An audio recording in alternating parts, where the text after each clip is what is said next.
Hello, I'm Harold Gregor. I've been in Bloomington now for, well, that's 45 years. And I've been here as a painter, artist, got a studio in 1960 and have had studio space all those years. Taught at Illinois State University for 25 of those years. And retired in 1995. And I've been painting and being an artist ever since. I've had a lot of wonderful students that have encouraged, and I felt encouraged by, and have felt I offered some kind of inspiration to them, but they were also an inspiration to me, so it was a nice exchange. I was born and raised in Detroit, which some people tell me is kind of a surprise, because I'm pretty much, I think, known as an artist who is inspired by landscape. And Detroit was not a place where they had a whole lot of this kind of landscape. They had plenty of factory landscapes, and I grew up in Detroit and worked in factories and worked as a clay modeler for the Chrysler Corporation for a while. And but Detroit and I somehow didn't get along real well. I knew it wasn't a place I wanted to stay. And after I graduated from Wayne State University as an art major, and then went into the Army, and I wound up with a master's degree from Michigan State, also as an art major and a painter, that I went out to Los Angeles and got my first teaching job after I completed the PhD at Ohio State University. And the PhD was a studio degree. It was, and I feel that's when I really became an artist, was a 3-year program. It was solid and straight through. And they, I feel, taught me an awful lot about what painting is and what art's all about. And at the time, it was the heyday of abstract expressionism, and I certainly had a dose of that. But by the time in 1960, when I graduated from Ohio State, that the abstract expressionism was out. And so we were all, the artists I knew in California and everything, were looking for another path.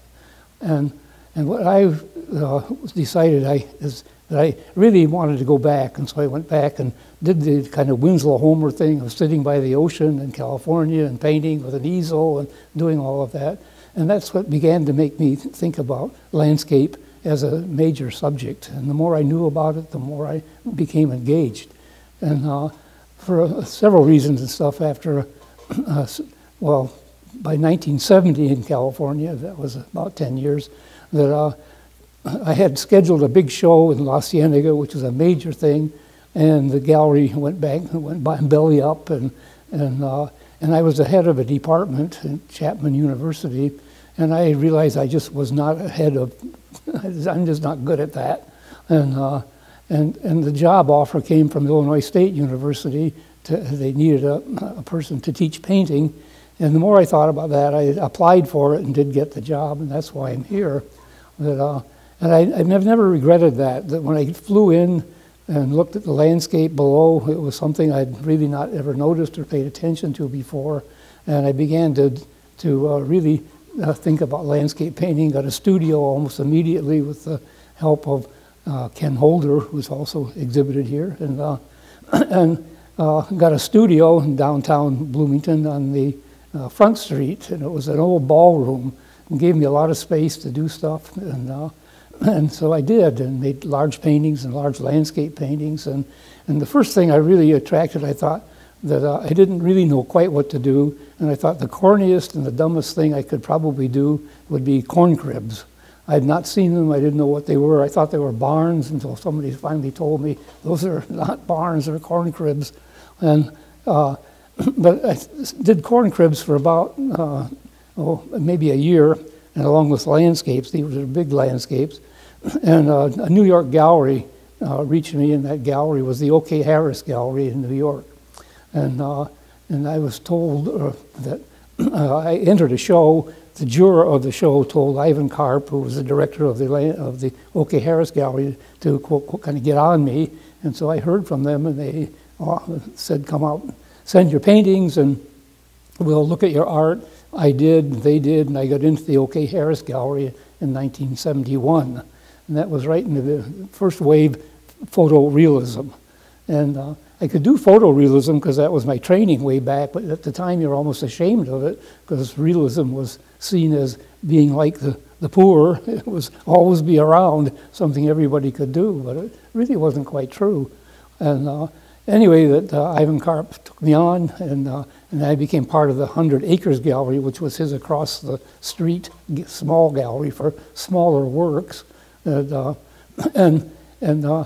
By maybe 3 or 4 years, I did very well. I sold a lot, and things began to happen, and did some travel and met a whole lot of artists, which is all part of what one has to have happen when you're in the arts, and got to know a lot of people. And so I was then taken on by the Tibor de Nagy Gallery. That's Tibor de Nagy, N-A-G-Y, which was a very prominent gallery, and that was really a big deal. And I showed with them for the next 17 years. And there was a Mr. Tibor de Nagy, and he was a Hungarian immigrant and very understanding and interesting person. He died 17 years later, and he died, and the gallery changed hands, and they now show a lot of very different artists, and everyone who was with the gallery when Tibor died are no longer with the gallery, so that all changed. And since then I went with a couple other New York galleries, and I'm now with the ACA Gallery in New York, the American Contemporary Art Gallery in downtown New York. But also, I showed in Chicago, and that's something when I came here, I realized that Chicago seemed to be the destination of everyone trying to get a gallery, and that was 1970. And I first got a New York gallery, and then Chicago came to me, and I asked would I show with them, and so I did, and that was with Nancy Lurie. And Nancy Lurie is also now passed, but she was very, very helpful in establishing me in Chicago. And so when she died, which was 1988, that she made sure that the artists she was showing, that they all had a gallery to go to. And the gallery that I went with at her behest was the Richard Gray Gallery. And I've been showing with Richard Gray ever since, and I'm still showing with Richard Gray, which is probably the top gallery in Chicago. And it's now on the 38th floor of the Hancock Tower. and so I've been represented in Chicago and in New York for a very long time. And that's a mark in an artist's favor to have that kind of representation. With two galleries, a third gallery came into view, and that was the Santa Fe. And Santa Fe has the Gerald Peters Gallery, which is probably the biggest gallery in Santa Fe. If one is out there, I hope you would take a visit and enjoy the collection he has. It's big. He has perhaps 4 or 5 shows going at once of different things. I say it's a very big space. Plus they have parking, which is amazing in Santa Fe. And so he's done very well. I've shown with him now for probably 15 years. And so it took the 3 of them, of New York and Chicago and Santa Fe, I've been able to establish myself as an artist. In the meantime, I was also trying to establish myself as a teacher here at ISU, and as an art, I taught 25 years then, became full professor, and I feel one of the large honors that I was offered was to become a distinguished professor. They offer that to 1, maybe 2 faculty members of the 800 people who teach there, that each year they offer 1 or 2 people the rank of distinguished professor. And in 1988, I was given that award, and it was a real thrill to get that. And also offered a couple years later the Watercolor Honor Society. There's something called the National Watercolor Honor Society, which is centered in Springfield, Missouri. If you happen to be in Springfield, Missouri, it's worth a trip to the museum there because the whole thing is devoted to watercolor. And it's a major collection, and the Watercolor Honor Society is based there. And they gave me the Lifetime Achievement Award, which again has a medal attached to it, and it's very nice to get a medal and have a show and in that kind of company. So I feel very awarded and very good about what I have been able to achieve in the art realm, that beyond just being here. That something that I have been working with particularly has happened just because of my wife Marlene, who has been very helpful in all of this. That Marlene and I have bought a building in downtown Bloomington, and Ken Holder used to have the third floor as a studio, and I had the second floor as a studio. Ken Holder moved out to his own studio, and I bought the building from him. And we turned that into a gallery. And it's where I'm actually sitting right now in the gallery space. And that's been very helpful too, not only for the art sales that have come along because of it, but because the people in town have been able to know me through my art and to get to know both Marlene and I. And I think that lots of people know me as the artist in Bloomington, so that's been very rewarding. It's nice to have that. And we're only open on Saturdays and on Friday, first Fridays. Other than that, it's by appointment. But my studio is upstairs on the second floor and the third floor, and so I'm there in the studio just about every day. And so I continue to do landscape paintings, but also have tried some other things. That in 2004, that I was in Italy painting and fell off a hill and really severely injured my right wrist. And so I had to paint left-handed, and that I learned a lot doing that. I was so clumsy and so just making nothing but kind of big blobs and stuff. It kind of opened up some new things for me just to try and struggle and do this stuff. And so since I finally got my hand back, and right hand back, about 6 months later, after going through a series of things, that I then tried to paint right-handed in the same way I had been doing left-handed, and I continue to do that with being able to do both the kind of realistic stuff, but getting some kind of involvement with pattern painting and color painting, but using the landscape as a motif, a basic motif, and kind of twisting it around and just having fun, reshaping both sky and land, and most of them have some kind of reference to the kind of crops around here and the rows that the crops demand.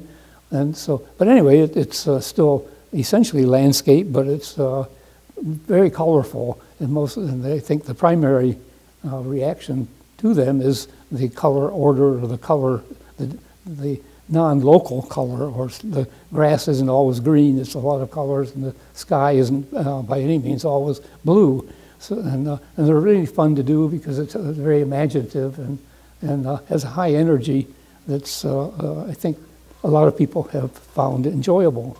So, and so that gives me, along with these colorscapes, or I tried, this was in 1973, that I had been doing these realistic paintings in 1973 here for 3 years, and got tired of doing only that. And so I was looking for something where, in painting, that the flat space of the painting itself, the canvas, is something that one sees, looks at, and that determines the plane of the canvas, as they say. And but to begin then to push in front of that or in back of it, if you go in back of it, you're kind of creating a space. If you have things that seem to be in front of it, you're kind of creating sort of a reality. And one of the ways of making that interesting is to incorporate color into it. And the color doesn't have to be local color. Barns aren't red or white. They can be blue or anything else.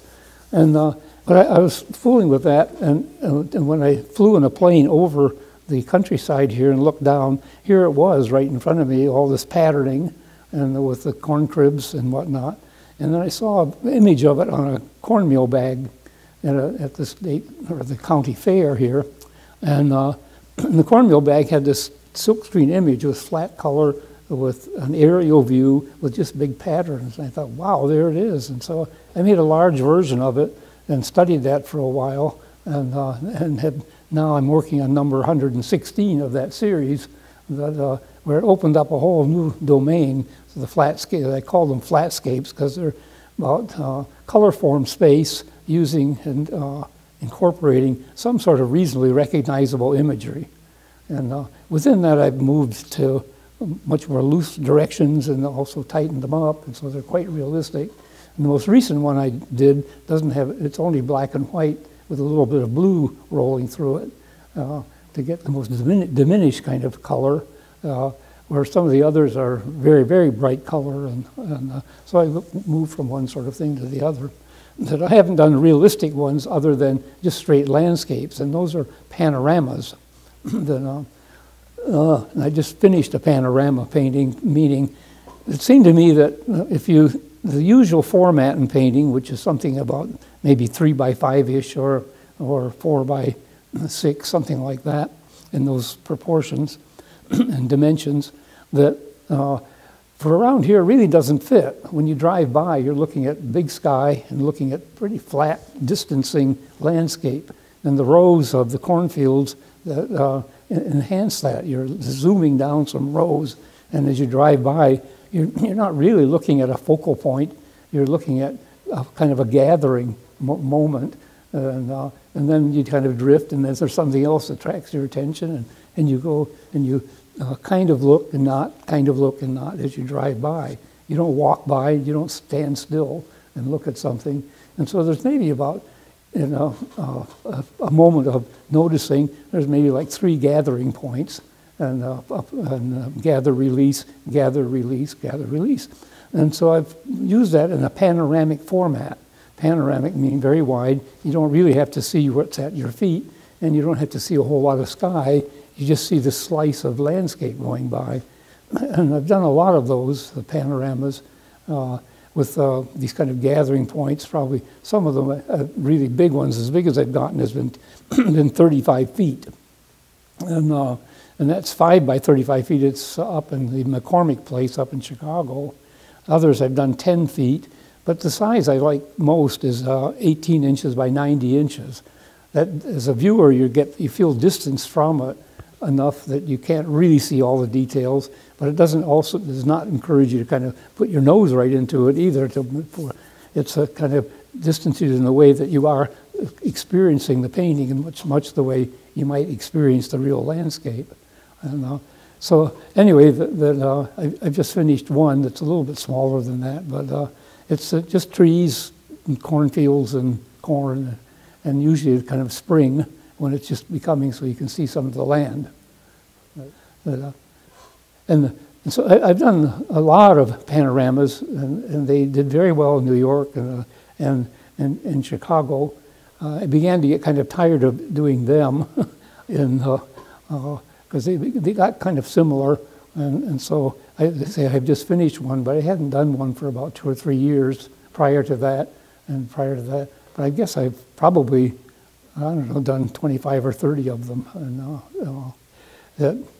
And recently, that I've been trying to kind of do imaginative ones that are from drawings, and take, Marlene and I have traveled to Italy quite a bit, and we go to Italy to refresh, and I just sit there and paint and do watercolors. And from those watercolors, it gives you a chance to just explore and experiment and make sort of crazy things. And from that, I've been able to come up with some things that I think lend themselves to a really different kind of watercolor.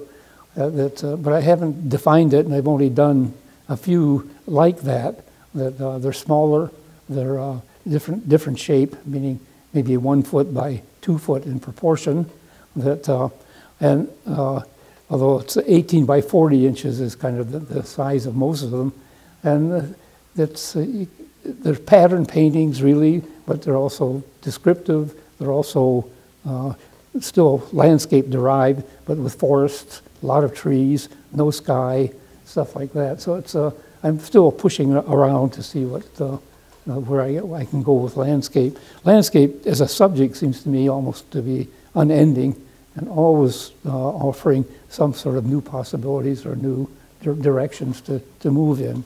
My strongest interest, of course, is still in color, and trying color is, I think, it's color form space is what I'm talking about, where the pictorial space, the space that's being suggested in the painting, is formed by the forces of color, not by the forces of description or the forces of overlap. But if you look at it and put your thumb over a part of the painting, you'll see it really makes a difference to the painting. And if you take out the blue spot someplace, that the painting kind of crashes around it. But you have to think that as an artist, I've got to figure out that that's the blue spot that has to go there. It doesn't just automatically walk in. And you try different things, and you try different spots of this or that, and imagine it. And so when you see in the movies somebody holding their thumb up against a painting when they show an artist, we really do that. We hold that thumb up to cover up the spot, to see kind of what you imagine what ought to go there. And so that's what I do. I use my thumb a lot to see where I'm going, why this red might be a little bit changed into purpley or something like that, or maybe something just bright orange might be better. But you have to imagine it all, and imagine what color is going to be most suitable to energizing not only just that spot, but to be seen as how does it affect something way off in the upper corner. And so by the time it seems to all lock together, that traditionally the story is the lower right-hand corner always falls out. And I think that's kind of true. Excuse me. The lower right-hand corner is difficult because I'm right-handed. A left-hand person, it would be the other way. But it's that's the charge, is to get it all to seem to assimilate and come together, not as a blended harmony, but to kind of come together as a whole set of opposing forces that want to live with each other. I've done a series of prints, none of which I'm real thrilled about, but I do have some linoleum cuts, and they're black and white, and they are difficult to do, and there won't be any more, but but that's aerial view linoleum cuts, and it seemed to me that an aerial view being about flatness does lend itself to linoleum cuts, which are black and white and essentially kind of flat. I've done a lot of smaller watercolors, as kind of leading into larger watercolors, but most of the watercolors I do are 18 by 25 in size. And if I get a good one, then I use that as the basis for a larger painting. And usually the larger painting is something like 45 by 60 inches. And upon occasion, I've done larger ones, 60 by 66, or 5 foot by 7 foot. And the painting I think that you might be looking at here is 5 by 7 feet, and that sits in the middle between being something that you being scenic, that has a longer horizon than it does height, and that tends to make you want to see it in terms of a scene, and that's what that is. That the scene is at one point was taken from the Constitution Trail. When I was retiring, I retired from Illinois State in 1995, and prior to that, I realized I had been doing an awful lot of panoramas, and I had been doing an awful lot of for fairly realistic landscapes, and also doing aerial views, the flatscapes. And the gallery people would say, kind of, will the real Gregor ever stand up? Is it a flatscape, or is it a real scape? And I needed something in between. And the something in between, as I was walking the Constitution Trail, which is this very long, what used to be a railroad track is now a trail. I guess it's going to expand to 23 feet or 33 feet, or, I'm sorry, 33 miles. It's going to be huge. But anyway, it's there, and I walked it pretty faithfully. And while I was walking, I would look at the trees and look at the kind of how the light went through the trees and everything, and thought, yeah, I don't want to do impressionism, but that I really could see some paintings in there. And so I began to do drawings, and then I did some bigger and bigger paintings, and got to be doing these 5 by 7 foot paintings of the trail. I've done a whole series of trail paintings, and in fact, the one I'm sitting in front of right now is a trail-derived painting. It's the trees that were on a certain section of the trail had this kind of vibrancy about it, and the color vibrancy, and so that these are obviously trees, and the light kind of shining through the trees, but the light is a full color display, and that's what the trail paintings were about. It was kind of a cross. It wasn't a flatscape, which was one side, and it wasn't realism. It was something in between of offering you a whole kind of impression of, or I even don't want to say impressionism, but it was an impression of the kind of welding together of both color form space and literal space. And the literal had to give in favor of the color had to give in favor of the literal space. And that was a kind of a nice balance, and I did a whole series of those, that, of which one is included in this exhibition. The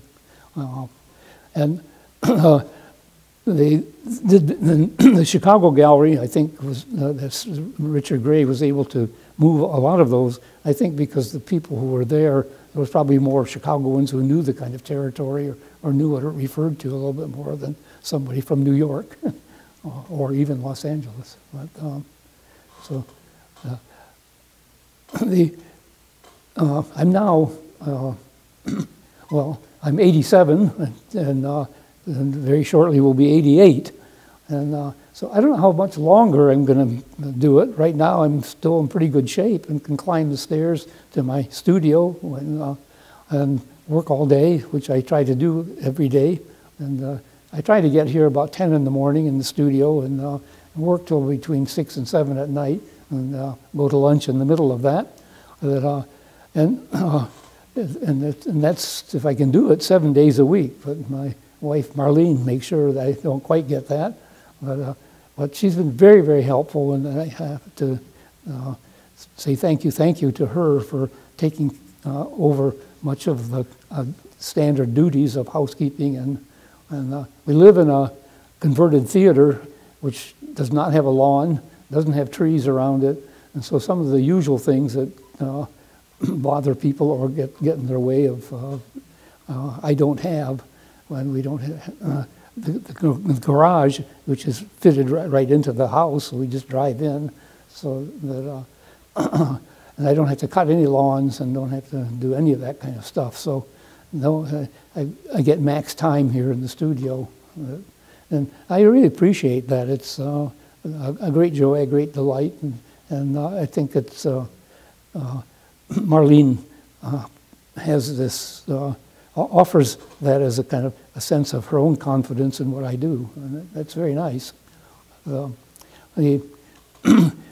As far as kind of the future, what I'm working on, I've branched out, and I just did this painting, and how I work is now I do small ones, and then from that, if they're any good, I take some of them, make bigger ones, and if they are, I think, still hanging in there, I do a big one from it. And I have a big, I've got a painting in the window here that you can't see, but it's called the flat tree, round tree, and or I think that's it, tall tree, flat tree. But to do basic shapes like it's just a great big round, like, you know, as a basketball is round. This is kind of a round tree, and then a pointed tree, and see if you can get those two together in some kind of a format. And I've got one in the window, and I just did a big painting of that, which is upstairs in the studio. I haven't brought it down yet, but it's something I'm going to pursue, I think, a little further, is two basic shapes, essentially, in a landscape format. That, and the landscape format can have a lot of busies in the background and a lot of different levels to it as you come down from the tree sitting on some kind of land or entering it. But probably it will not be a farm background. There's a lot of stuff around here that I look at, and there's the parks. The parks have lots of trees. There's a beautiful cemetery there with a ton of trees that are inspiring. And so I'm trying to branch out or do something or move beyond. So that's kind of where I'm at now.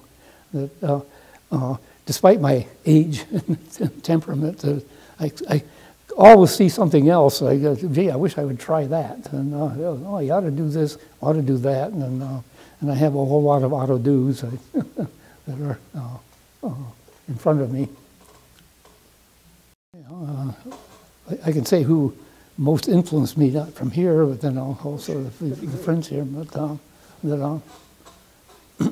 well, the people I feel most indebted to as an artist that who kind of clarified for me what art is and what it ought to be and could be is one was when I was at Ohio State working on the doctoral program.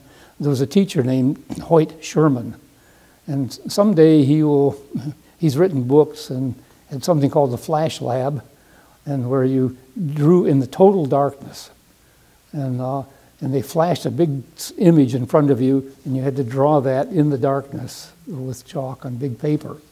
And it was amazing after a while how much you could retain, how much you could get down, and how much you could really feel the space. And to this day, that's how I can feel it in my arms, elbows when I get it right. And this was a 10-week program, and we drew for 1 hour every morning from 8 to 9. And it was a lecture before that. And then we had these total darkness. I mean, there wasn't a bit of light any place. And they flashed this thing in front of you, you had to draw it. And then after the lights went back on, with the group, you would discuss the drawings. And it was incredible. By the end of 10 weeks, they were very individual drawings. You can see the handwriting, you can see everybody's progress. And I've always remembered that. I always still feel when it's right, you can feel it. And so, but the difficulty there, this was all in black and white chalk and charcoal, but it's to getting it into color. And Hoyt Sherman, he could talk about color, but he had a difficult time trying to translate that into a flash lab or trying to move beyond it. And I left. But I graduated, and he hadn't achieved that quite yet. But he sure could point it out, and he's the one that told. I really learned what color is all about from him.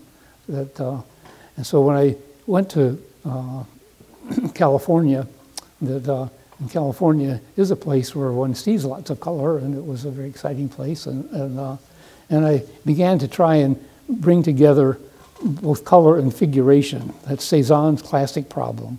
And Cézanne influenced me a great deal looking at his art. And how do you get figuration and color together? Then together mean to be mutually supportive instead of divisive. And so that was the problem. And I have a big painting still upstairs I did in 1962, trying to get figure and color together.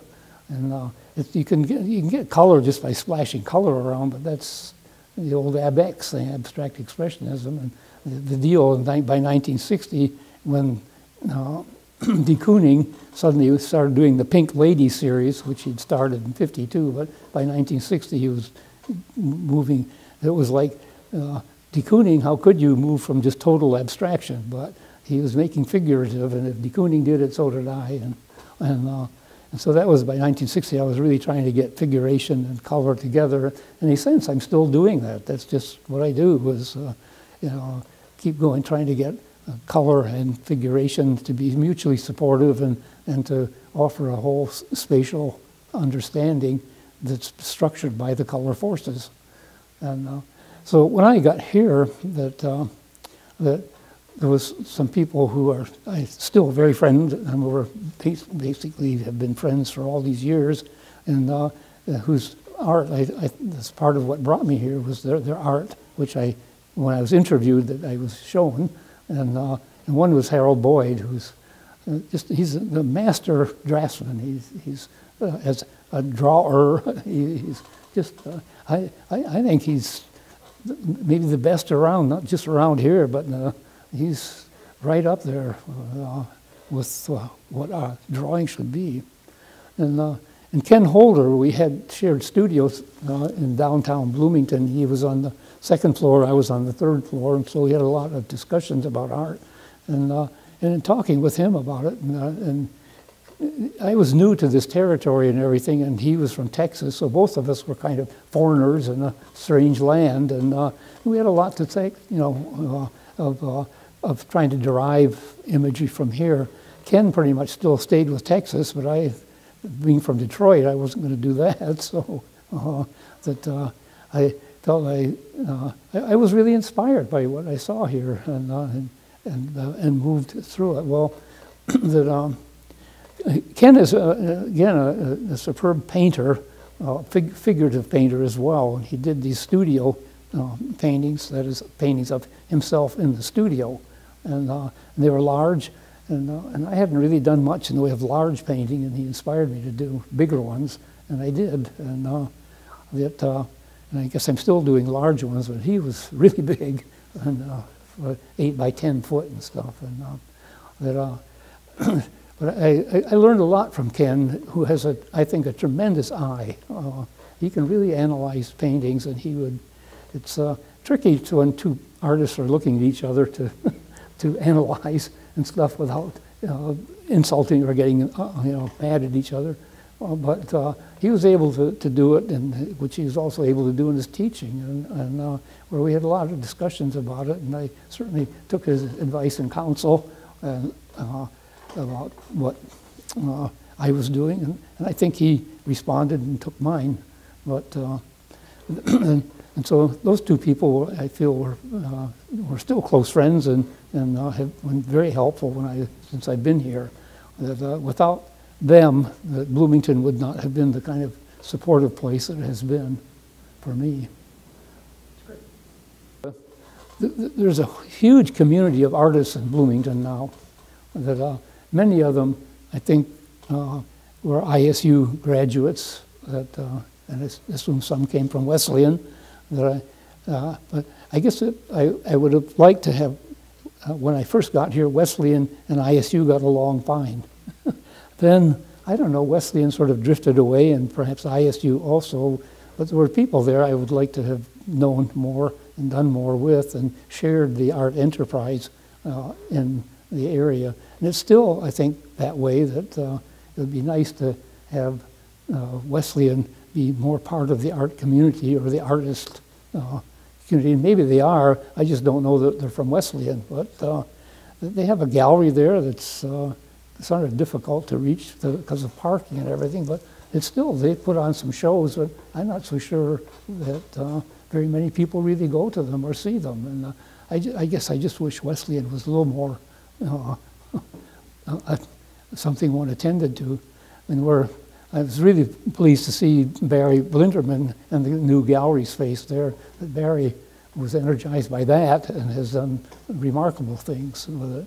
And I think the McLean County Art Center, that over the years, that they've moved and are now, I think anyway, moving into doing art from people not in this town, or bringing in things. Because I think there's enough artists here that need to be inspired by something beyond Bloomington. And I think that's wonderful. The last few shows that I've seen at the Bloomington Art Center, Bloomington Art Center, anyway, have been just remarkable. There's some really good stuff going on there, and it's worth seeing, and I hope it continues to prosper and continues to do what it's doing. It's on the right path, and that's taken a long time. It's had some difficult days. So, there's as far as Bloomington as an art community, I think there was a point, and that would be in 1995-ish, that is maybe 90 to 95, or maybe a little bit earlier, that if you went to New York and you said something about Bloomington, Illinois, the gallery people would know. And that there were artists from there, and that included Harold Boyd and Holder, and myself, Ron Jackson, that they were known, and now that's not so. And of course, the whole art scene in New York has changed, and everything that went to Chelsea, and that's all different now, small galleries and stuff. That the Chicago is more the center that people seem to go for from here, not to New York, and so I don't know where it's all going to go or what's all happening, but the art sales are, I suppose, just too many artists around now, and there's too much art, and and its art is expensive as well. But anyway, I'm at a point where I can kind of look back and feel that I moved as far as I would like to move farther, I guess, and that's always what one would like to have happen. But I feel I'm very rewarded by the levels I've been able to reach.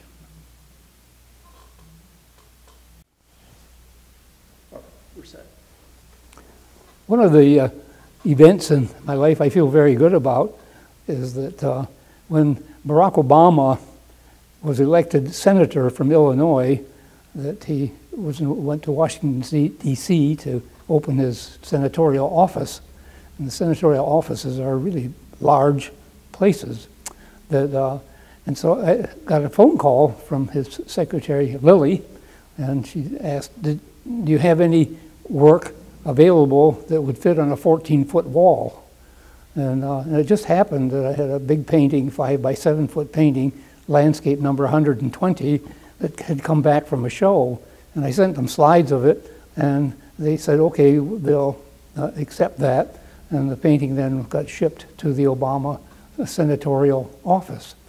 And it was pictured in the New York Magazine with the President, or then Senator Obama, sitting on the bench or the couch in front of the painting. And so it was very nice to get a full color repro in the New York Magazine of the painting. And other folks had seen the painting. And then one day, after President Obama became president, and that was in January of '09, that we wondered what would happen with the painting that was in the Senate office.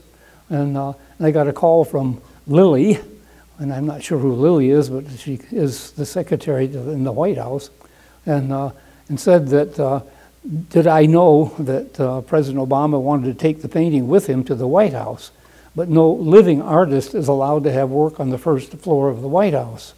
And so I said, well, you know, and I'm still alive.